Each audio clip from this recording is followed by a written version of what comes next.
கோதுமை மாவு வச்சு ஒரு சூப்பரான பிஸ்கட் ரெசிபி பார்த்துருவோம். ஃபஸ்ட்டு அரை கப் அளவுக்கு நாட்டு சக்கரை கூட ஒரு 5-6 ஏலக்காவை நல்லா மிக்சியில் பொடி பண்ணி சளிச்சு எடுத்துக்கலாம். நான் வந்து சேலம் எஸ்கே ஆர்கானிக்ஸோட நாட்டு சக்கரை எடுத்திருக்கேன். இது நல்லா ஃப்ளேவர்ஃபுல்லாகவும் இருக்குங்க. நீங்கள் பால் டீலெல்லாம் ஆட் பண்ணும்போது திரிஞ்சு போகாது.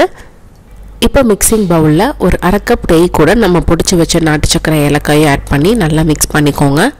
இது கூட 1 கப் அளவுக்கு கோதுமை மாவு, ஒரே ஒரு பிஞ்ச் மட்டும் உப்பு சேர்த்தி நல்லா இந்த மாதிரி திரட்ட அளவுக்கு மிக்ஸ் பண்ணிக்கணும். இப்போ நமக்கு தேவையான ஷேப்பில் பிஸ்கட்டாக வந்து தட்டி எடுத்துக்கலாம். ரொம்ப வேகமாக தட்டினீங்கன்னா கிராக்ஸ் விழும். ஒன்றும் லைட்டாக வடை தட்டுற மாதிரி ஜென்டலாக ப்ரெஸ் பண்ணாலே சூப்பராக இருக்கும். இதை நீங்கள் நார்மலாக கடாயிலே ஒரு 1/4 மணி நேரம் குக் பண்ணி எடுத்தால் போதும். இல்லைனா ஓடிஜியில் ஒரு 150 டிகிரி செல்சியஸில் ஒரு 20 நிமிஷம் குக் பண்ணி எடுங்க. செம ஃப்ளேவர்ஃபுல்லான ஹெல்த்தியான பிஸ்கட் ரெடி.